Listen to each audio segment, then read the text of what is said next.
నమస్తే, welcome to our channel. నేను సౌజన్య. Assembly ఎన్నికలు వస్తున్నటువంటి నేపథ్యంలో ఆంధ్రప్రదేశ్లో చాలా సర్వేస్ మనం ఇప్పటివరకు చూసాము.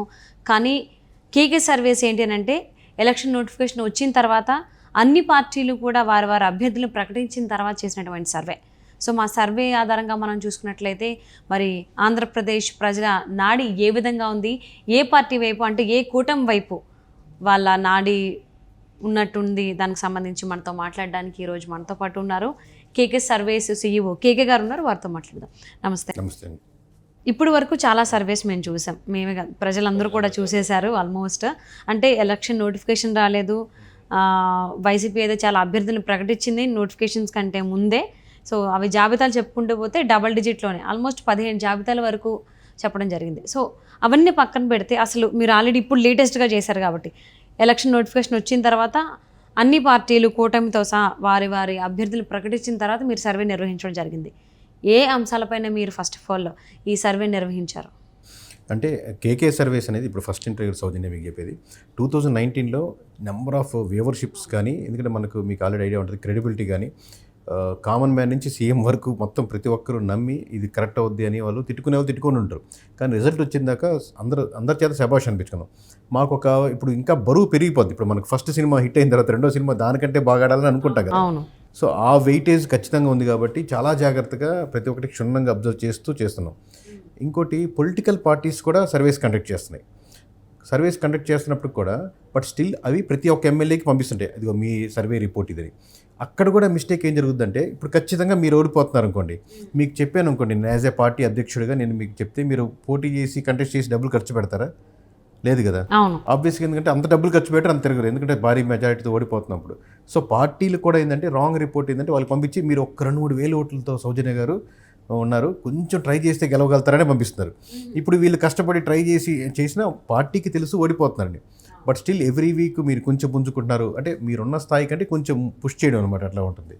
సో మాకు ఇండివిజువల్గా వచ్చేసరికి క్రెడిబిలిటీ నిలుపుకోవాలి. మాకు వాళ్ళు గెలుస్తారా ఓడితే సంబంధం ఏంటి, తర్వాత మీరు టచ్లో ఉండాలా, వాళ్ళకి లాంగ్ టర్మ్ రిలేషన్ ఉంటుంది, సంబంధం లేదు. మనం శనగలు తిన్నామా చేతులు కడుక్కున్నట్టు వాళ్ళ దగ్గర నుంచి మనం తీసుకున్న అమౌంట్కి వాళ్ళకి జెన్యున్గా ఇది రిపోర్ట్ అని చెప్పేదానికి.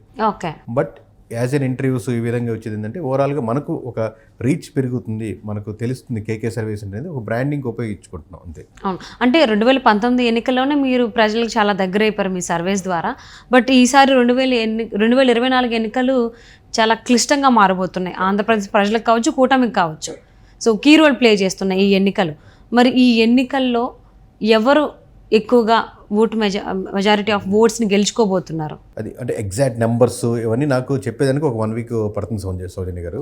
But as of now a party గెలిచినప్పటికి లెట్స్ అస్యూమ్ పార్టీ పేర్లు పక్కన పెడితే టీడీపీ గెలిచినా వైసీపీ గెలిచినా 100 దాటే గెలుస్తాయి. కానీ ఏదో కొంతమంది చెప్తున్నట్టు ఆశ్చర్యాలు 80కి వస్తుంది, 88కి వస్తుంది, 90కి వస్తుంది ఆగేది, లేకపోతే టీడీపీ జనసేన కూటమి మీద ఉంటుందని అట్లా కాకుండా ఇండివిజువల్ టీడీపీ గెలిచినా టీడీపీకి 100 దాటుతాయి, లేదా వైసీపీ అయినా వైసీపీకి 100 దాటుతాయి. అంటే ఆ క్లియర్ కట్ పిక్చర్ ఉంది. అంటే ఎవరు గెలిచిన వాళ్ళకి 100+ వస్తాయి గ్యారంటీగా. అంటే క్లారిటీగా ఉన్నారు జనాలు, కొంచెం అటు ఇటుగా ఉండి డైనమా లేదు. At the same time wave లేదు ఎవరికి.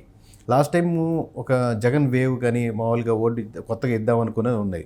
ఇప్పుడేంటి, ఆల్రెడీ ఆంధ్రప్రదేశ్ రాష్ట్రం ఫామ్ అయ్యాక చంద్రబాబు నాయుడు గవర్నమెంట్ చూసేశారు, అవును, జగన్మోహన్ రెడ్డి గవర్నమెంట్ చూసేసారు, ఒక ఛాన్స్ అన్నందుగా ఛాన్స్ కూడా చూసేశారు. ఇప్పుడు కొత్తగా ఆ ఊపు మళ్ళీ మీకు first time launch Ram Charan movie first time launch లాగా ఉన్నప్పుడు చూసిన దానికి సెకండ్ మూవీ చూసిన దానికి ఓపెనింగ్ షాట్ అంత ఇంట్రెస్ట్ ఉండదు కదా.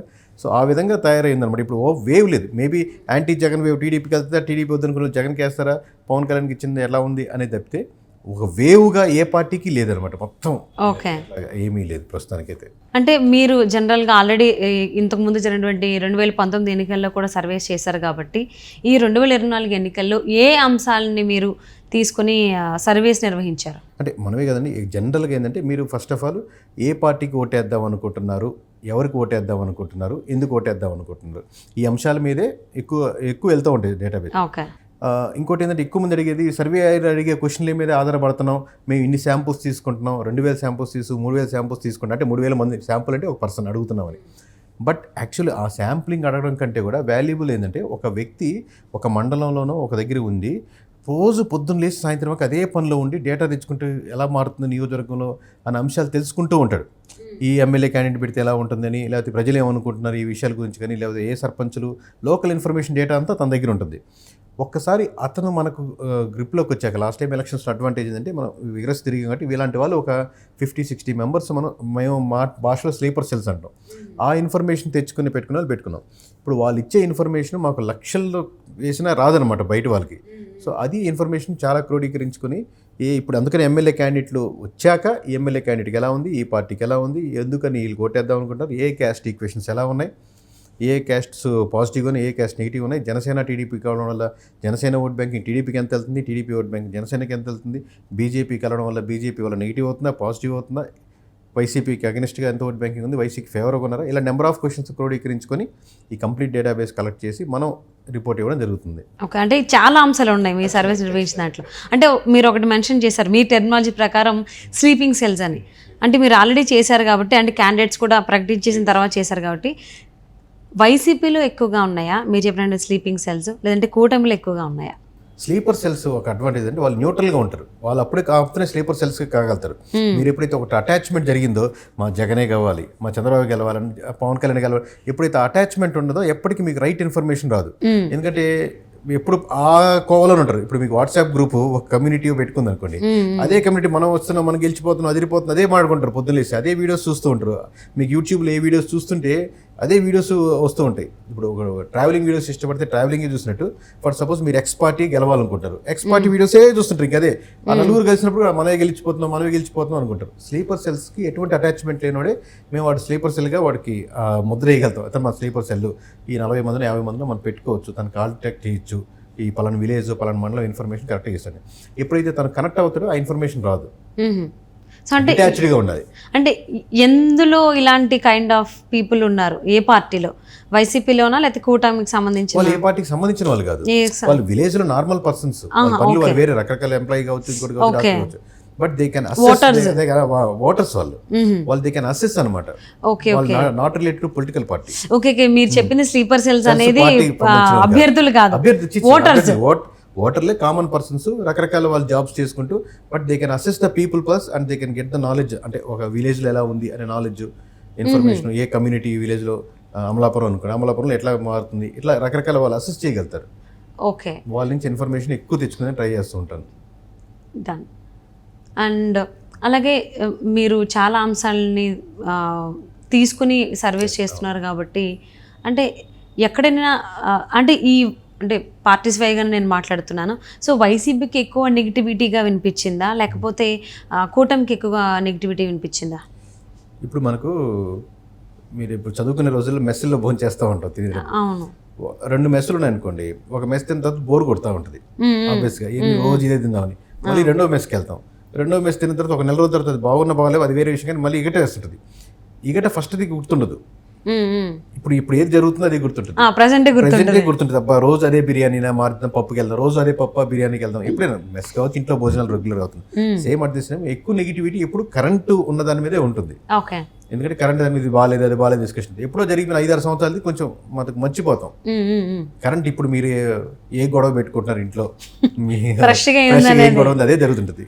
ఓకే, సో అండ్ అలాగే ఫస్ట్ నుంచి కూడా అంటే ఎలక్షన్ నోటిఫికేషన్ రాకముందు ఎప్పుడైతే చంద్రబాబు జైల్లోకి వెళ్ళడం జరిగిందో విత్-ఇన్ డేస్లోనే ప్రకటించడం జరిగింది. నేను పవన్ కళ్యాణ్ గారు చెప్పేశారు, నేను టీడీపీతో ఉంటున్నాను, కూటమిగానే ముందుకెళ్తున్నాను రాబోయేటువంటి ఎన్నికల్లో అని. అంటే అందట్టు లేటర్ ఆన్ అంటే ఎలక్షన్ నోటిఫికేషన్ వచ్చేటువంటి కొద్ది రోజుల ముందు బీజేపీ కలవడం జరిగింది. సో ఆ లోపు చాలా జరిగాయి మీటింగ్స్. అంటే ఆంధ్రప్రదేశ్ ప్రజల నాడి దీనికి కూటమికి సంబంధించి బీజేపీ కలవక ముందు ఎలా ఉంది, జనసేన టీడీపీకి కలిసిన తర్వాత ఏ విధంగా ఉంది? బీజేపీ పక్కన పెడితే టీడీపీ మనకు జనసేన అనేది ఒక ప్రయాణం ఒక రోజుతో టక్కన అయిపోయింది కదా. వాళ్ళు ప్లానింగ్ చేసుకున్నారా, అలా జరిగిందా కుదిరిందా పక్కన పెడితే ఒక ఓవర్ ది 2-3 yearsగా జరుగుతూ ఉంది. సింక్ అవుతూ ఫస్ట్ లీడర్స్ కలిశారు, తర్వాత ఎమ్మెల్యే మనం కూడా కలవాలి, సరే మన ఎమ్మెల్యే టికెట్ రాకపోయినా కానీ మనం కలుద్దామని చెప్పి లోకల్ పీటర్ లీడర్స్ కూడా కలుస్తూ ఆ ప్రయాణం జరిగింది. బీజేపీ ఎప్పుడైతే లాస్ట్ మినిట్ జరిగింది కాబట్టి ఇప్పుడు లీడర్లు కలుస్తున్నారు. ఇప్పుడు బీజేపీ స్టిల్ చాలా మంది లీడర్స్ ఇంకా నియోజకవర్గం కూడా వెళ్ళడం లేదు. 10 మంది ఎమ్మెల్యే క్యాండిడేట్లు లేదా ఎంపీ క్యాండిడేట్లు 6 మంది కూడా ఇంకా నియోజకవర్గాలు తిరగట్లా. ఓకే. చాలా మంది వరకు. సో వాళ్ళు జెల్ ఏదైనా టైం పడుతుంది కదా. ఇప్పుడు మన విలేజ్ లో మీదొక ఫ్యామిలీ మాదొక ఫ్యామిలీ, మీరు ఒక పార్టీ మేము ఒక పార్టీ. సో మన ఇద్దరం వేరే వేరేగా ఉండటం, ఇప్పుడు గొడవలు పడుతున్నాయి ఏదో ఉండటం, దూరంగా ఉంటాం. కానీ మిమ్మల్ని నేను టీకి పిలవాలి, నన్ను మీకు టీలు పిలవాలి, మామూలు సార్ మనం కలిసి పని చేద్దాం అనుకునేది 1 వీక్ 10 days 1 month టైం పడుతుంది. మనం వెంటనే కలిసిపోం, మీటింగ్స్ అరేంజ్ చేస్తే ఇంకేం చేస్తాం, మీరు ఇంకేంటి మీ పాజిటివ్స్ నెగిటివ్స్ ఏంటి, మన కలిసి పని చేద్దాం, మీకు లాభం ఏంటి మాకు లాభం ఏంటి ఎన్ని మాట్లాడుకునే జల్లికి టైం ఇస్తే బీజేపీ కలవడం వల్ల అడ్వాంటేజ్ ఉండేది. ఇప్పుడు లాస్ట్ మినిట్లో బీజేపీ వల్ల ప్రెజరో లేకపోతే బీజేపీ కలవడం తపనో రకరకాల బీజేపీ కలుపుకున్నారు, తప్పలేదు. బట్ ఆ టైం ముందుగానే కలుసుంటే ఒక అడ్వాంటేజ్ అయ్యి ఉండేది. ఇంకా ఓకే, ఏంటి అంటే చాలా మంది అన్న మాట ఏంటంటే బీజేపీ కలుస్తుంది అనేసరికి, అంటే నోటాకు వచ్చేటువంటి ఓటు బ్యాంక్ కూడా బీజేపీకి లేదు కాబట్టి జనసేన టీడీపీతో కలిస్తే కనుక అది ఆ నెగిటివ్ అనేది, అంటే బీజేపీ మీద ఉన్నటువంటి నెగిటివిటీ అనేది ఈ కూటమికి కూడా తగులుతుంది అనేటువంటిది భావన చాలా మంది అభిప్రాయపడ్డారు. ఆ భావనలో చాలా మంది ఉన్నారు. దాని గురించి మీరు ఏమంటారు? అది 2 ఫ్యాక్టర్స్ అండి. అంటే బీజేపీకి నోటా కంటే తక్కువ వస్తుంది కదా అంటే అట్లా అని చెప్పి బీజేపీ అభిమానులు 1% లోపే ఉంటారని ఫ్యాక్టర్ కాదు. ఇప్పుడు మనకు వైజాగ్ కొంచెం సిటీస్ అర్బన్ ఏరియాస్లో ఇప్పుడు రామ మందిరం బాగా చేశారనే effect, at the same time పాజిటివ్గా ఉండే వాళ్ళు ఉంటారు. But that doesn't mean that vote ఉండదు. ఎందుకంటే పోటీగా ఇప్పుడు మనకు 2 పార్టీలు జరుగుతున్నాయి కాబట్టి బీజేపీ వాళ్ళు కంటెస్ట్లో లేదు కాబట్టి, కాంగ్రెస్ కంటెస్ట్లో లేదు కాబట్టి ఆ పార్టీ ఓట్లు పడవు. కంటెస్ట్లో ఉండి ఇట్లా క్యాండిడేట్లు వచ్చినప్పుడు పెరుగుతూ ఉంటుంది.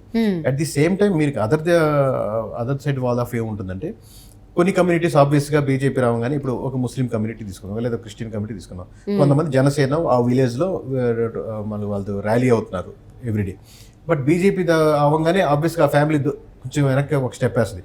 బీజేపీ కలిసినా పర్లేదు, మనం జనసేన గెలవాలి కదా, మనం దాన్ని వర్క్ చేద్దాం అని ఉండదు. ఎందుకంటే వాళ్ళు strong opponent of BJP, obviously open secret.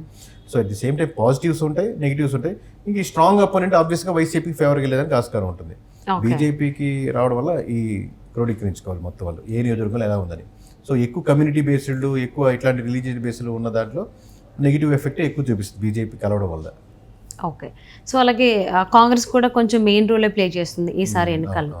So Sharmila గారు ఆల్ ఆఫ్ సడన్గా ఆవిడ పార్టీని తీసుకెళ్లి కాంగ్రెస్లో విలీనం చేయడం, ఆ కొద్ది రోజుల్లోనే మళ్ళీ ఏపీపీసీసీ అధ్యక్షురాలుగా ఆవిడ బాధ్యతలు స్వీకరించారు. స్వీకరించినప్పుడు ముందు నుంచి కూడా జగన్మోహన్ రెడ్డిని టార్గెట్ చేస్తూనే ఆవిడ చాలా వ్యాఖ్యలు చేశారు. సో ఆ తర్వాత సునీత గారు కూడా. సో అలా చూసుకున్నట్లయితే కడప జిల్లాలో ఆయన సొంత జిల్లా అయినటువంటి, అంటే ఏపీ సీఎం జగన్మోహన్ రెడ్డి సొంత జిల్లాలో వ్యతిరేకత అనేది ఉందా లేదా? ఎందుకంటే బాబాయ్ హత్య గురించి కూడా ఆయన లేటెస్ట్గా ఒక సభలో మాట్లాడడం జరిగింది, ప్రసంగించారు. సో ఆ నెగిటివిటీ ఏమన్నా ఉందా లేదా అంత ఏం లేదు, నార్మల్ అని? నెగిటివిటీ ఆబ్వియస్గా అది ఎంత పర్సెంటేజ్ మనం ఇప్పుడు చెప్పడం కష్టం, కానీ నెగిటివిటీ 100% ఉంటుందండి. అంటే మీడియాలో కనిపించినంత ఉందా? ఆబ్వియస్గా హైప్ ఎక్కువ క్రియేట్ చేయొచ్చు, ఏ అంశం మీద హైప్ క్రియేట్ అవుద్ది. But at the same time మిగతా జిల్లాలకి ఒక ఓన్ చేసుకున్న జిల్లాకి ఖచ్చితంగా డిఫరెన్స్ ఉంటుంది. మనం ఏ నాయకుడైనా సరే, ఇప్పుడు గోదావరి జిల్లాలో జనసేనకి ఉన్నంత రాయలసీమలో ఉండకపోవచ్చు, రాయలసీమలో జగన్మోహన్ రెడ్డికి ఉన్నంత ఇక్కడ పవన్ కళ్యాణ్ గోదావరి జిల్లాలో ఉండకపోవచ్చు. సో అట్లాగా ఒకరికి అడ్వాంటేజ్ ఉంటుంది. ఆ అడ్వాంటేజ్ ఫ్యాక్టర్ వల్ల అది మనోడు కాబట్టి తక్కువగా చూసేదానికి ఆస్కారం ఉంటుంది, పర్లేదు ఓకే అన్నట్టు. But it the same time negativity అయితే 100% ఉంటుంది. దానివల్ల ఎఫెక్ట్ ఎంతో కొంత పడుతుంది. పోటీ ఉన్న నియోజకవర్గాలు ఓడిపోయేదానికి కూడా ఛాన్స్ ఉంటుంది దానివల్ల. అంటే షర్మిల కూడా పోటీ చేస్తే కనుక పోటీ చేస్తారు అనేటువంటి మాట ఎక్కువ వినిపిస్తుంది. ఇంకా వారి అభ్యర్థులు అయితే ప్రకటించలేదు. అంటే ఒకవేళ షర్మిల కనుక పోటీ చేస్తే, లేదా ఆ ప్లేస్లో ఎవరు పోటీ చేసినా ఓటు చీల్చేటువంటి అవకాశం ఉందా? ఎవరు పోటీ చేసినా ఓటు చీల్చే ఆస్కారం అయితే 100% ఉంటుంది. అంటే ఒకవేళ చెల్లి షర్మిల కనుక పోటీ చేస్తే అన్నయ్య పైన అదే అది ఎంత పర్సెంటేజ్ అనేది మనం వేసుకోవాలి. ఖచ్చితంగా 1%, 2%, 3%, 10% అయినా అంతవరకైనా ఎంత పర్సెంట్ తగ్గినట్టు కదా ఓట్ బ్యాంకింగ్. అంటే చీల్చికైతే ఖచ్చితంగా జరుగుతుంది. ఎంత అనేది మనకు ఉంటుంది, తక్కువ డిఫరెన్స్ ఎక్కువ డిఫరెన్స్ అని ఉంటుంది. గెలుపు అనేది అది దాని గురించి డిస్కషన్ అనవసరం. ఓకే, అండ్ మెయిన్గా ఈ ఆంధ్రప్రదేశ్ అసెంబ్లీ ఎన్నికల్లో కడప ఎంపీ స్థానం కూడా చాలా హైలైట్గా నిలిచింది. సో చాలా దుమారం రేపుందని చెప్పుకోవాలి ఒక రకంగా చెప్పుకుంటే. అంటే వైసీపీ నుంచి అయితే ఆయన కడప ఎంపీ, సిట్టింగ్ ఎంపీనే అవినాష్ రెడ్డి గారు పోటీ చేస్తున్నారు. సో దానిపైన సునీత గారు చాలా కామెంట్ చేశారు. మా నాన్న హత్యకు సంబంధించి న్యాయం జరగలేదు, ఇంకా ఈ అసలు అంటే అందరూ కూడా అవినాష్ రెడ్డి గారు చేశారనేటువంటి దాంట్లోనే ఉన్నారు. అంటే సౌభాగ్యం గారు కావచ్చు, సునీత గారు కావచ్చు. సో ఆ వైఎస్ వివేకానంద రెడ్డి గారి హత్యకు సంబంధించి ఆయన మరణం ఏదైతే న్యూస్ ఉందో ఆ అంశం, అవినాష్ రెడ్డి గారి గెలుపు పైన లేదంటే ఓటమి పైన ఏమన్నా ఎఫెక్ట్ చూపించేటువంటి అవకాశం ఉందా? మార్జిన్ అయితే తేడా ఉంటుంది ఆబ్వియస్గా, ఎందుకంటే వ్యక్తిగతంగా అవినాష్ రెడ్డి మీద వచ్చిన కేసు కాబట్టి పార్టీ ఈ విధంగా కనెక్ట్ అయినప్పటికి కూడా నేను ఒక వ్యక్తి పార్టీ కనెక్టెడ్, బట్ ఆ క్యాండిడేట్కి ఇది కరెక్ట్ కాదు, ఇది మీరు చేసిన మటుకు చాలా తప్పు అనుకున్నప్పుడు ఆ లోకల్గా ఉండేటువంటి వ్యక్తికి అపోనెంట్గా వేసేదానికి కూడా ఆస్కారం ఉంటుంది. కానీ ఎంత శాతం అనేది డీటెయిల్డ్గా మనం 1 by 1 ఈ నియోజకవర్గ సర్వే అయిపోయాక కానీ చెప్పలేము. సో అంటే వైఎస్ వివేకానంద గారి మరణం అంశం ఏదైతే ఉందో అది ఖచ్చితంగా కడప జిల్లాలో రాజకీయ పరంగా ఎఫెక్ట్ చూపిస్తుంది. 100% ఎఫెక్ట్ చూపిస్తుంది. పోటాపోటీ ఉన్న నియోజకవర్గాలు ఇప్పుడు టీడీపీ వర్సెస్ వైసీపీ 1000-2000 ఓట్లతో డిఫరెన్స్తో ఉన్నాయనుకోండి, కడప కావచ్చు రాయలసీమలో ఎక్కడైనా కానీ ఆ 1000-2000 ఓట్లు ఇట్లాంటి ఇష్యూస్ అన్నీ జరిగిన దానివల్ల టీడీపీకి అడ్వాంటేజ్ అవుద్ది ఈ ఫ్యాక్టర్స్ అన్ని క్రోడీకరించుకుంటే. ఓకే, సో మీరు ఇంకా డీప్గా సర్వీస్ చేస్తే కానీ నెంబర్స్ ఇవన్నీ రావు. కడప ఎంపీ స్థానం అటు వైసీపీకి వస్తుందా లేకపోతే టీడీపీకి వస్తుందా అని తెలుస్తుంది. ఓకే, వెరీ గుడ్ అండి. రాబోయే రోజులు ఖచ్చితంగా దాని గురించి మేము తెలుసుకుంటాం. అండ్ ఇంకొకటి పిఠాపురం సీట్ కూడా చాలా హైలైట్గా నిలిచింది. ఎందుకంటే ఇంతకు ముందు ఎక్కడైతే పోటీ చేశారో జనసేన అని పవన్ కళ్యాణ్ అక్కడే పోటీ చేస్తారని చెప్పి చాలామంది భావించారు. బట్ ఆల్ ఆఫ్ సడన్గా రాజకీయాల్లో ఎప్పుడు ఏం జరుగుతుందో తెలియదు కాబట్టి పిఠాపురంలో అయితే కాపు సామాజిక వర్గానికి సంబంధించిన ఓటు బ్యాంక్ ఎక్కువగా ఉంది కాబట్టి అక్కడి నుంచి పోటీ చేస్తాము అనేటువంటి నిర్ణయంతో పవన్ కళ్యాణ్ అక్కడి నుంచి పోటీ చేస్తానని ప్రకటించడం జరిగింది. సో అక్కడ మరి అంత ఎఫెక్ట్ ఆయన అనుకున్నంత ఉందంటారా అక్కడ? అంటే ఖచ్చితంగా జనసైనికులు కానీ జనసేన ఫాలోయర్స్ కానీ ఎవరైతే ఉన్నారో ఫస్ట్ నుంచి ఫాలో అయ్యేవాళ్ళు 175 నియోజకవర్గాల్లో మనోడు పోటీ చేస్తాడు అన్న దగ్గర స్టార్ట్ అయ్యారు. తర్వాత నుంచి 40-50 ఉంటాయి, తర్వాత 35 ఉంటాయి, తర్వాత 20కి వచ్చి ఆగారు. సో ఆబ్వియస్గా వాళ్ళ నుంచి కోపం ఉంటుంది, ఎఫెక్ట్ ఉంటుంది ఖచ్చితంగా, మనకు అన్యాయం జరిగింది అనేది. అట్లా చెప్పి కూటమిని సపోర్ట్ చేసే సెక్షన్ కూడా చాలా బలంగా కూడా ఉంటుంది కాపుల్లో. సో ఎక్స్పెక్ట్ చేసిన విధంగా కాపులంతా జనసేనకి సపోర్ట్ చేస్తారు అనేది అవాస్తవం. At the same time Godavari జిల్లాలో ఆ పాజిటివ్ వేవ్ అడ్వాంటేజ్ అవుద్ది. At the same time TDP vote banking మటుకు జనసేనకి కంప్లీట్గా ట్రాన్స్ఫర్ అవుద్ది. టీడీపీ ఓట్ బ్యాంకింగ్ మటుకు కంప్లీట్గా జనసేనకి ట్రాన్స్ఫర్ అవుద్ది. జనసేన ఓట్ బ్యాంకింగ్ మటుకు కంప్లీట్గా టీడీపీకి ట్రాన్స్ఫర్ అవ్వవచ్చు. ఎందుకంటే మీకు కోపం ఉంది, మీతో పాటు ఇచ్చిన 2 అమ్మాయిలకి ఒక శాలరీ ఎక్కువ ఇచ్చారు, మీకు తక్కువ ఇచ్చారు. ఆ అమ్మాయి ఇచ్చినంత ఎఫర్ట్స్ మనం పెట్టకపోవచ్చు, ఎందుకంటే నాకు ఎక్కడ ఇచ్చారు అని ఉంటుంది. ఎక్కడ మీకు జరిగిన అన్యాయానికి 100% నేను లేట్గానే వస్తాను గంట, అవునా కదండి? సో ఆ ఎఫెక్ట్ అలాగే నాకు అన్యాయం జరిగింది కాబట్టి, మాకు అన్యాయం జరిగింది కాబట్టి మేము ఎందుకు సపోర్ట్ చేయాలి అనేది ఉంటుంది అన్నమాట. ఆ ఎఫెక్ట్ ఉంటుంది. ఇంతకుముందు భీమవరంలో జరిగినట్టు లైట్ తీసుకుంటే కూడా భీమవరం లాగే అవుద్ది. ఎవరో 10 మంది నియోజకవర్గంలో ఇన్ఛార్జీలను పెట్టేసి వాళ్ళకి మీరు చూడండి మా కోటేసేట్టు చూడండి అడగకుండా మేబీ దాన్ని మేల్కొన్నారు అనుకుంటున్నాను. ఈరోజు కూడా పిఠాపురం వెళ్ళినట్టున్నారు పవన్ కళ్యాణ్. అవునవును, వర్మను కూడా కలవడం జరిగింది. యాక్చువల్లీ కొంచెం నెగిటివిటీ అంటే ఆయన అంత సపోర్టివ్గా లేరు కాబట్టి సో కలిశారు, రాజకీయం మొదలు పెట్టాడు పవన్ కళ్యాణ్ అనేటువంటి మాటలు కూడా వచ్చాయి. ఏ పార్టీ టికెట్ ఇవ్వకపోయినా కానీ ఇండిపెండెంట్గా గెలిచిన వ్యక్తి. సో కాబట్టి వాళ్ళ సపోర్టు ఖచ్చితంగా అవసరం అవుతుంది. క్యాండిడేట్ల పరంగా కాకుండా నిజంగా 1,00,000 ఓట్లు మెజారిటీ మీరు రావాలంటే కంచి గడపకి చేయడం కుదరదు, impossible case. Most of the time ఈ ఉన్న ఫ్యాక్టర్స్లో వెళ్ళేసి ప్రచారం చేసి మళ్ళీ పిఠాపురం, మళ్ళీ వెళ్ళేసి ప్రచారం చేసి మళ్ళీ పిఠాపురం ఎక్కువ టైం స్పెండ్ చేస్తే మీరు అనుకున్న మెజారిటీ అంత 1,00,000 మెజారిటీ కాకపోయినా మ్యాక్సిమం మంచి మెజారిటీ వచ్చేదానికి ఆస్కారం ఉంటుంది. లేదు అంటే టఫ్ ఫైట్ అవుతుంది. అంటే ఇంతకు ముందు జరిగినటువంటి ఎన్నికల్లో ఆయన 2 చోట్ల పోటీ చేశారు, 2 చోట్ల ఓడిపోయారు. సో ఆ ఎక్స్పీరియన్స్ బేస్ చేసుకుని కావచ్చు, ఇన్ని సంవత్సరాలు ఆయన గడిచిన పొలిటికల్ లైఫ్ కావచ్చు, ఈ జరగబోయేటువంటి ఎన్నికల్లో పిఠాపురం నుంచి పోటీ చేస్తున్నారు కాబట్టి ఆ ఇంపాక్ట్ ఏమన్నా చూపించగలుగుతారు? ఆ చేంజ్ ఓవర్ పవన్ కళ్యాణ్ మనం చూడొచ్చా? ఉందా చేంజ్ ఓవర్? 100% చూడొచ్చండి. ఎందుకంటే పిఠాపురంకి ఒక అడ్వాంటేజ్ ఉంది. ఆబ్వియస్గా మీకు తెలిసినట్టు కమ్యూనిటీ అడ్వాంటేజ్ ఎక్కువ కాపులు ఉన్న section.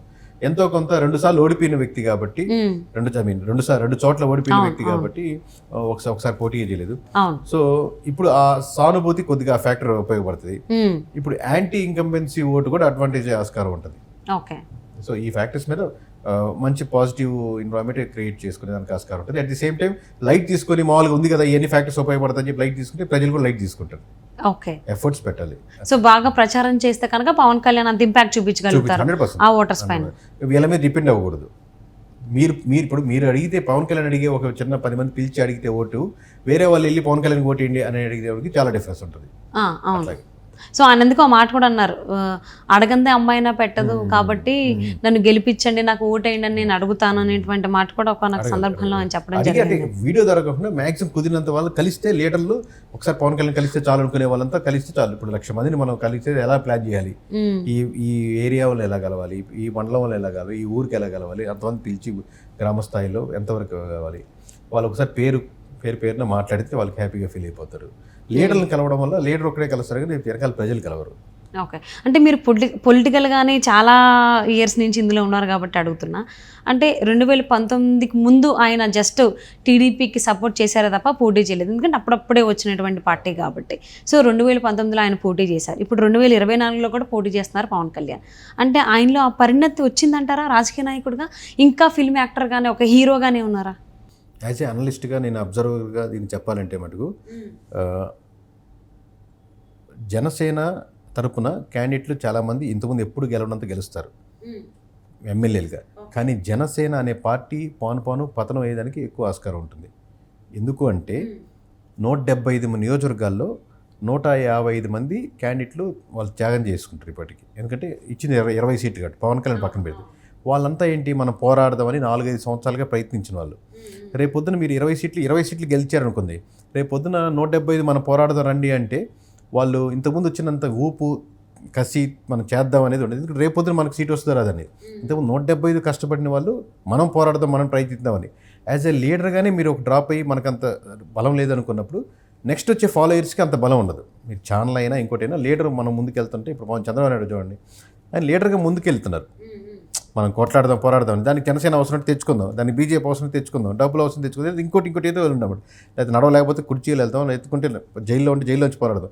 Right to wrong perspective వేరు. అలాగే సేమ్ విత్ జగన్మోహన్ రెడ్డి, కేసులు వేసే పోరాడదాం, పాదయాత్ర చేద్దాం. సో లీడర్ అనేవాడు ముందుకెళ్తే ఫాలోయర్స్ దాన్ని నమ్ము ముందుకు వస్తారు, గెలుస్తారు ఓడతారు, అది వేరే విషయం.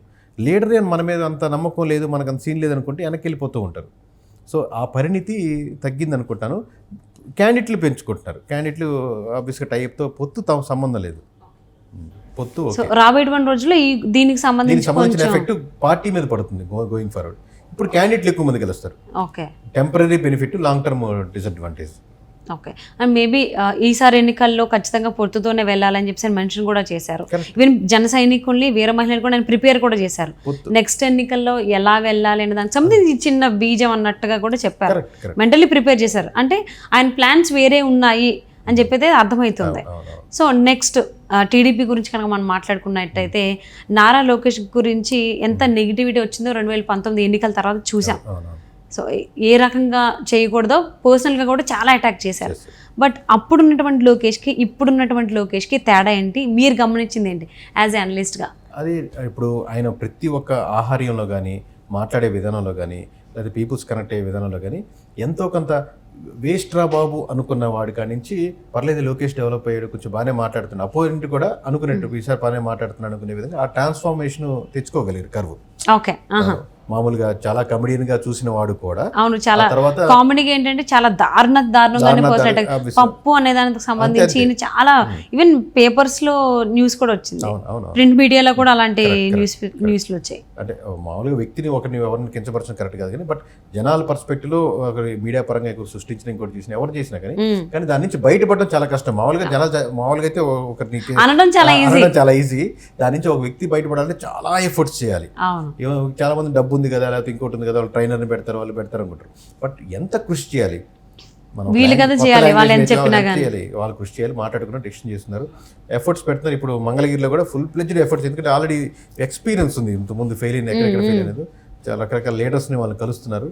అడ్వాంటేజ్ అవుద్ది, మోస్ట్లీ అడ్వాంటేజ్ అవ్వచ్చు. అంటే లోకేష్ గారు అది ప్రజల్ని అట్రాక్ట్ చేస్తున్నారని అనుకోవచ్చా ఈసారి ఎన్నికల్లో? ఇంతకు ముందు సంగతి లోకేష్ అట్రాక్ట్ చేస్తున్నారు కంటే కూడా లోకేష్ బాగానే డెవలప్ అయ్యారు, పర్సనల్ గా చాలా డెవలప్ అయ్యారు. అట్రాక్ట్ అయితే ఇంకో నెక్స్ట్ లెవెల్, నెక్స్ట్ స్టేజ్ అనమాట. లోకేష్ గారిని చూసి మనం ఓట్లు వేయచ్చు అనే స్టేజ్కి వెళ్ళేదని ఇంకో నెక్స్ట్ లెవెల్ పడుతుంది. Okay, done. ఆబ్వియస్గా లోకేష్ గారు ఇంప్రూవ్ అయ్యారు, లోకేష్ చూసి మనం ఓటు వేయచ్చు అనేది నెక్స్ట్ లెవెల్ కదా. సో అవును, అంటే ఇప్పుడు మంగళగిరి నుంచి కష్టమైన అంటారా? అది ఇండివిజువల్ క్యాండిడేట్. నేను చెప్పి పార్టీ పరంగా లోకేష్ గారు చూసి మనం రాష్ట్ర వ్యాప్తంగా ఓటు వేయాలనేది. మంగళగిరి వరకు అయితే ఇండివిజువల్గా తను మంచి అడ్వాంటేజ్లో ఉన్నారు. So at the same time ఆలనానికి కూడా అడ్వాంటేజే కదండి. లోకల్ లీడరు, మీకు ఒక చిన్న పెళ్లి జరిగింది అనుకోండి, లోకల్ లీడరు ఆ పెళ్లికి వెళ్తారు, పెళ్లికి వెళ్ళగానే 100 ఓట్లు మన పెళ్లికి వచ్చారు, వీళ్ళు వచ్చారని చెప్పి ఎమ్మెల్యే గారు వచ్చారు కనెక్ట్ అవుతారు. ఎప్పుడో మనకు వచ్చే వాళ్ళకి ఆ లోకల్గా ఉన్న లీడర్కి ఉన్న అడ్వాంటేజ్ ఉంటుంది. ఏమైనా ఇబ్బంది ఉన్నా, కార్యమైనా, చావు అయినా, పేరెంట్ అయినా వెళ్తూ ఉంటారు, కష్టమైనా నష్టమైనా. సో ఎప్పుడో వచ్చే వాళ్ళకి ఏంటంటే ఎన్ని కవర్ చేసుకుంటూ రావాలి, ఓట్ బ్యాంకింగ్ అంతా కవర్ చేయాలి. క్యాస్ట్ ఒకటే సరిపోదు, క్యాస్ట్ ఈక్వేషన్స్. సో వాళ్ళకి ఇప్పుడు ప్రజెంట్ గవర్నమెంట్ వైసీపీ గురించి కనుక మనం మాట్లాడుకున్నట్లయితే జగన్మోహన్ రెడ్డి బస్సు యాత్ర స్టార్ట్ చేశారు. సో ఆ బస్సు యాత్రకు చూసుకుంటే కొన్ని చోట్ల వార్తలు ఏంటి అంటే ప్రజాదరణ లేదు, తగ్గింది, వ్యతిరేకత ఎక్కువ ఉంది అనేటువంటి వార్తలు వినిపిస్తున్నాయి. మీరు డైరెక్ట్గా వెళ్ళి అక్కడ ఉన్నటువంటి చూశారు కాబట్టి మీరేమంటారు దానికి సంబంధించి వైసీపీ వైపు? మామూలుగా జనాలు వచ్చేదాన్ని బట్టి ఓటింగ్ సంబంధం లేదు అసలు. ఎక్కడ ఇప్పుడు పవన్ కళ్యాణ్ ఇంతకుముందు సభలు పెట్టినా కానీ లక్షలాది మంది చూడడానికి వచ్చేవాళ్ళు, లేదా చంద్రబాబు పెట్టిన లేకపోతే ఎవరైనా ఒక సినీ యాక్టర్స్ వచ్చినా కానీ మన దగ్గర విపరీతంగా చూడడానికి వస్తుంది. సో జనాదరణ అనేది వచ్చిన ప్రజలను బట్టి దాన్ని బట్టి ఓట్ బ్యాంకింగ్ దానికి సంబంధం లేదు. చూడడానికి మామూలుగా ఇప్పుడు బ్రహ్మానందం గారు ఒక మీటింగ్ పెట్టినా వేలాది మంది వచ్చి చూస్తాం. సో వాళ్ళు ఏమైనా మాట్లాడితే వింటాం, లేదా కచేరీ అయినా బాలసుబ్రహ్మణ్యం ఒకరిప్పుడు మీటింగ్లు పెడితే పాటలు అన్నీ వినడానికి వెళ్తాం. దట్ డజంట్ మీన్ వాళ్ళ ఓట్లకి దానికి సంబంధం లేదు. పొద్దున ఎవరు జనాలు రావట్లేదు, బస్సు వెళ్ళిపోతూ ఉంది, అంత మాత్రం ఓట్లు పడవని కాదు. లక్షలాది మంది ఇక్కడ డ్రోన్లో చూపిస్తున్నప్పుడు వచ్చారన్నంత మాత్రం అందరూ ఓట్లు వేస్తారని కాదు. ఇప్పుడు మీకు ఒక నియోజకవర్గంలో ఒక పార్టీ మీటింగ్ పెట్టినప్పుడు ఏమవుతుందంటే వాళ్ళు ఒక ఆర్డర్స్ పాస్ చేస్తారు. చుట్టుపక్కల విలేజ్ల నుంచి ఎమ్మెల్యేలకి లేకపోతే విలేజ్లో సర్పంచ్ వరకు మీరు వస్తూ ఒక 10 మంది తీసుకోరండి, మీరు వస్తూ 100 మంది తీసుకోండి, మీకు 2 బస్సులు అండి. సో మొత్తం చుట్టుపక్కల ఉండేటువంటి జిల్లాల్లో అందరి మనుషులు వస్తే మీకు దగ్గర ఇస్తే లక్షల మంది కనపడతారు ఆబ్వియస్గా. అంటే వచ్చిన వాళ్ళే కనపడతారు. మామూలుగా విలేజ్ వెళ్తే ఆ విలేజ్ వాళ్ళ వరకే వస్తారు కదా, దూరం నుంచి ఎక్కడి నుంచో బస్సులు వేసుకొని ఓపిక్గా వచ్చేంత ఓపిక ఇప్పుడు ఎవరికి లేదు. సో దాన్ని బట్టి ఓట్ బ్యాంకింగ్ లేదు. బట్ ఎక్కడ రిప్రజెంటేషన్ ఏంటంటే పర్ఫార్మెన్స్ ఎలా ఉంది, మినిస్టర్స్ యొక్క పర్ఫార్మెన్స్ ఎలా ఉంది, మినిస్టర్స్ వాళ్ళు ఎంతమంది గెలవగలుగుతున్నారు, దాన్ని బట్టి రిప్రజెంటేషన్ చేస్తుంది ఒక ఆర్గనైజేషను. మెయిన్ ఇప్పుడు మీరు ఆర్గనైజేషన్ ఎవరెవరు ఇంటర్వ్యూ చేస్తున్నారు, ఎవరెవరు దీన్ని నడుపుతున్నారో దాన్ని బట్టి ఒక ఛానల్ ఎలా పైకి లేస్తుందో, ఒక any political party ministers front face ఉంటుంది. ఇప్పుడు జగన్మోహన్ రెడ్డి గారు ఎప్పుడో కానీ ఫ్రంట్ ఫేస్ కావరు. ఇప్పుడు ఎవరైతే మినిస్టర్స్ ఇన్ని రోజులు ఇంతకుముందు చేశారో ఇప్పుడు చేస్తున్నారో ఆ మినిస్టర్స్ అంతా వాళ్ళ పనితీరు బాగుంటే ముందుకెళ్తుంది. అంటే వాళ్ళ ఫ్రంట్ ఫేస్ కాబట్టి ఇదే పార్టీ అవుతుంది. అవును. కానీ వైసీపీ ఎంపీలు కానీ ఎమ్మెల్యేలు కానీ చూసుకున్నట్లయితే క్యాండిడేట్స్ విషయాల్లో చాలా జాబితాలు విడుదల చేయడం జరిగింది. సో మిగిలిన పార్టీలు అయితే మాత్రం అంటే టీడీపీ కానీ జనసేన కానీ ఒక్కసారి జాబితాని విడుదల చేస్తుంది క్యాండిడేట్స్కి సంబంధించి. కానీ వైసీపీ అలా కాదు, ఆల్మోస్ట్ 15 దాకా జాబితాలని అభ్యర్థులకు సంబంధించి జాబితాలు విడుదల చేసింది అనేటువంటిది టాక్. అది 15 ఉండొచ్చు, ఇంకా ఎక్కువ కూడా ఉండొచ్చు. బట్ ఒకసారి వచ్చినటువంటి అభ్యర్థి పేరు సెకండ్ లిస్ట్లో వస్తుందా అంటే చాలా రాలేదు. అలా చూసుకున్నట్లయితే ఫస్ట్ లిస్ట్కి ఫైనల్ వచ్చినటువంటి లిస్ట్ చూసుకుంటే అసలు సంబంధం లేదు. ఆ ఫస్ట్ లిస్ట్లో ఉన్న వాళ్ళు ఎవ్వరు కూడా లాస్ట్ లిస్ట్లో ఎవ్వరు లేరు. అంటే ఇన్నిసార్లు జగన్మోహన్ రెడ్డి మార్చడం ఎందుకు అలాగా? ఏ క్యాండిడేట్ని అంటే బదిలీలు కూడా చాలాసార్లు చేశారు. కొంతమంది ఆ ప్లేస్ నచ్చగా, అంటే జగన్మోహన్ రెడ్డి సజెస్ట్ చేసిన ప్లేస్ నచ్చగా పార్టీకి రాజీనామా చేసి టీడీపీలో కూడా చేరిన వాళ్ళు 4-5 దాకా ఈజీగా ఉన్నారు. ఆయన ప్రతి దానికి కూడా వ్యతిరేకత ఉంది అని చెప్పుకుంటూ వచ్చారు. సో దాని గురించి అది నిజంగా వాస్తవమేనా? వాస్తవం అంటే మామూలు ఇదే కదా, వైసీపీ కదా, ఎనీ పొలిటికల్ పార్టీ సహజంగా ఏంటంటే 80% 90% ఓట్ బ్యాంకింగ్ ఒక పార్టీదే ఉంటుందండి సౌజన్య గారు. ఒక 10% నుంచి 20% మాత్రమే క్యాండిడేట్. అంటే మీరు పోటీ చేస్తున్నారు అనుకోండి, మీ నుంచి మీరు సౌజన్య గారు నిలబడితే 10,000 మంది ఆమెను చూసి ఓటేస్తారా, 15,000 మంది వస్తారా, 20,000 మంది వస్తారా, అంటే 10% to 20% మాత్రమే ఉంటుంది. మిగతాదంతా మీకు పడే ఓట్లన్నీ పార్టీ ఓట్ బ్యాంకింగ్ ఓట్లే ఉంటాయి. సో ఆ 10,000 ఓట్లు వస్తున్నాయా, వీడు పోటీ చేయడం వల్ల 10,000 ఓట్లు కూడా పోతున్నాయా, ఇంకో ఏమో వీడు పోటీ చేస్తారని అని బేరీ చేసుకుని సర్వే చేసుకుంటూ వస్తుంటారు ప్రతి ఒక్కరు క్యాండిడేట్. చాలామంది ఉన్న అపోహ ఏంటంటే డబ్బు ఉంటే వాళ్ళకి ఇచ్చేస్తారు అనేది కాదు. డబ్బును మీరు 100 కోట్లు పెట్టినా ఒక నియోజకవర్గం ఇవ్వకపోవచ్చు, కానీ మీకు 10,000 ఓట్లు పడతాయి, ప్లస్ మీరు డబ్బు కూడా పెట్టగలుగుతారు, ఖర్చు పెట్టగలుగుతారంటే ఇస్తారు. పెట్టలేని పొజిషన్లో మీరు 20,000 ఓట్లు వస్తాయి, డబ్బు పెట్టకపోయినా పర్లేదు, మీ పార్టీ పెట్టుకుంటుంది, మీరు రండ్రా బాబు అని చెప్పి బతిలాడుకుని కూడా తెచ్చుకుంటారు వాళ్ళని. అంటే సిట్టింగ్ ఎంపీలకు కానీ ఎమ్మెల్యేలకు కానీ జగన్మోహన్ రెడ్డి టికెట్స్ ఆఫర్ చేయలేదు. సో బదిలీలు చేసుకుంటూ వచ్చారు. ఎందుకు అని అంటే ఒకటే రీజన్, మీకు అక్కడ లోకల్లో వ్యతిరేకత ఉంది కాబట్టి మీరు ఇక్కడ వద్దు, మీరు అక్కడ చేయండి అని. బట్ ఎమ్మెల్యేకి కానీ ఎంపీకి కానీ ఏం అధికారం ఉంది? ఏ పని చేయాలన్నా, లేకపోతే అక్కడ ఉన్నటువంటి ప్రజలకి ఏదైనా హామీ ఇవ్వాలన్నా కానీ పవర్ వాళ్ళ చేతుల్లో లేదు. అది అందరికీ తెలిసింది. ఓవరాల్గా one of the minus points ఏంటంటే మీరు మొత్తం సంక్షేమ పథకాల మీదే నిలబడిపోయారు. అవును, సంక్షేమ పథకాలు నేను ఇక్కడ స్విచ్ చేస్తున్నాను, అక్కడ లైట్ వెలుగుతుంది, ఇక్కడ స్విచ్ చేస్తున్నాను, అక్కడ లైట్ వెలుగుతుంది అంటారు. వీళ్ళకి ఇంకా ఏదో యాక్సిడెంట్ అయిన వాళ్ళకి పరామర్శించడం, పెళ్లికి వెళ్ళడం, లేకపోతే ఇంకా రోడ్డు రిక్వెస్ట్ చేసుకోవడం తప్పితే అసలు ఓవరాల్గా ఎమ్మెల్యే యొక్క సెంట్రల్ పవర్స్ మటుకు తగ్గిన మటుకు వాస్తవమే. దాని ఎఫెక్ట్ కొంచెం ఎంతమంది ఓట్ బ్యాంకింగ్ తగ్గేదానికి ఆస్కారం ఉంటుంది. ఆబ్వియస్గా వాళ్ళు ఇంకొంచెం దాన్ని క్యాండిడేట్ కోల్పోయారు. అంటే ఇన్నిసార్లు మార్చారు కాబట్టి, అంటే ఇప్పటి వరకు ఇలాగ ఇన్ని అభ్యర్థులకు సంబంధించి ఇన్ని జాబితాలు ఏ పార్టీ ఇవ్వలేదు అనేటువంటి మాట కూడా రికార్డు కూడా వైసీపీకి ఉందని చాలా మంది అన్నారు. ఇది ఎంతవరకు వాస్తవం? కరెక్టేనా? బట్ ఇది మీరు చెప్పింది కరెక్టే. రైట్ క్యాండిడేట్ పెట్టారు అనుకోండి, ఇన్నిసార్లు మార్చిన రైట్ క్యాండిడేట్ ప్రజలు ఏదైతే అనుకుంటున్నారో ఆ నియోజకవర్గంలో పెట్టారు అనుకోండి, మార్చిన మీరు 2 సార్లు మార్చిన 3 సార్లు మార్చిన ఫైనల్కి సౌజన్య గారు రైట్ ఇంటర్వ్యూ చేసే వాళ్ళు పెట్టారు అనుకోండి, అది కరెక్ట్. మీరు మార్చి ఫస్ట్ వన్ చేసి అనవసరంగా ఎవరినో పెట్టారు అనుకోండి, అది నెగిటివ్ తీసుకుంటూ వస్తుంది. సో మార్చడంలో ప్రాబ్లం కదా, ఎవరిని మార్చి ఎవరిని పెట్టామనే మీద రిజల్ట్. అరే ఇన్నిసార్లు మార్చారు కాబట్టి అది వైసీపీకి ప్లస్ పాయింటేనా మైనసా? అంటే అది అది అది పర్టికులర్గా జనరలైజ్ చేసి చెప్పలేదు దాన్ని. అక్కడ ఎవరు క్యాండిడేట్లు ఒక్కొక్క నియోజకవర్గంలో కొంతమంది రాంగ్ డిసిషన్ తీసుకున్నారు, కొంతమంది రైట్ డిసిషన్ తీసుకున్నారు. ఎక్కువసార్లు తడబట్టకుండా ఉండాలి. ఒక అడ్వాంటేజ్ అంటే ముందుగా ప్రకటించడం ఒక అడ్వాంటేజ్. కానీ ప్రకటించినప్పుడు రాంగ్ క్యాండిడేట్లు, ఆల్రెడీ ఉన్న క్యాండిడేట్లు, లేకపోతే వాళ్ళు ఇబ్బంది పడుతున్నా మేము పోటీ చేయం మొర్రు అనుకున్న వాళ్ళు కూడా ప్రకటించారు. నా కొడుక్కి ఇవ్వండి నేను పోటీ చేయాలనుకున్నా కొన్ని దగ్గరికి ఇవ్వలేదు. అలాగే జనరిక్గా చెప్పలేం, ఆబ్వియస్గా ఎఫెక్ట్ అయితే ఉంటుంది. ఓకే. సో అండ్ ఓవరాల్గా ఆల్రెడీ మీరు అక్కడ లోకల్గా ప్రజెంట్కి వెళ్ళి చూసి వచ్చారు కాబట్టి ఆంధ్ర ప్రజలు ఎటువైపు మొగ్గు చూపుతున్నారు? కూటమి వైపా, వైసీపీ వైపా? అది నెంబర్ చెప్పేదానికి టైం పడుతుంది. సో అంటే ఇంచుమించుగా ఎటువైపు ఉన్నారు, అంటే ఎటువైపు గాలి వీస్తోంది? మీరు చెప్పేకి ఒక మంచి హైలైట్ న్యూస్ లో కొన్ని చెప్పాలంటే ఎవరు గెలిచినప్పటికి కూడా 100 సీట్లు దాటుతాయి. అనలిస్ట్ అనిపించుకున్నారు కేకే గారు. వైసీపీ గెలిచిన మినిస్టర్స్ గా చేసిన 26 మంది 25 మంది ఉన్నారు ఇప్పటికి చేసిన వాళ్ళు, ఇప్పుడు చేసిన వాళ్ళు. దాంట్లో 80% వాళ్ళకి కష్టంగానే ఉంది. వైఎస్ఆర్సీపీ తరఫున మినిస్ట్రీగా చేసిన వాళ్ళు ఒక 80% మంది ఓడిపోయేదానికి రెడీగా ఉన్నారు. ఒక 20% మంది పోటాపోటీగా ఉన్నారు. ఈ 80%లో ఇంకొంచెం డీటెయిల్గా వెళ్తే కొత్తగా అపోనెంట్ క్యాండిడేట్లు అని ఇప్పుడే వస్తున్నారు కాబట్టి వాళ్ళతో ఏమన్నా పోటీ పడి గెలవగలుగుతారా లేదని చూడాలి. Ministries is the face of the political party ఎప్పుడైనా కానీ. అదే అండి. ఓకే. ఇంకా అంటే ఏ పార్టీ వైపు ఆంధ్ర ప్రజలు ఉన్నారనేది ఇంకా ఇంకొక నెక్స్ట్ మీకు డీటెయిల్గా చెప్తాను ఇంకో వారం రోజులు. డెఫినెట్లీ అండి, వెరీ సూన్ ఇంకొకసారి మనం డిస్కస్ చేసుకుందాము. ఆంధ్ర ప్రజలు ఎటువైపు మొగ్గు చూపుతున్నారు ఏంటి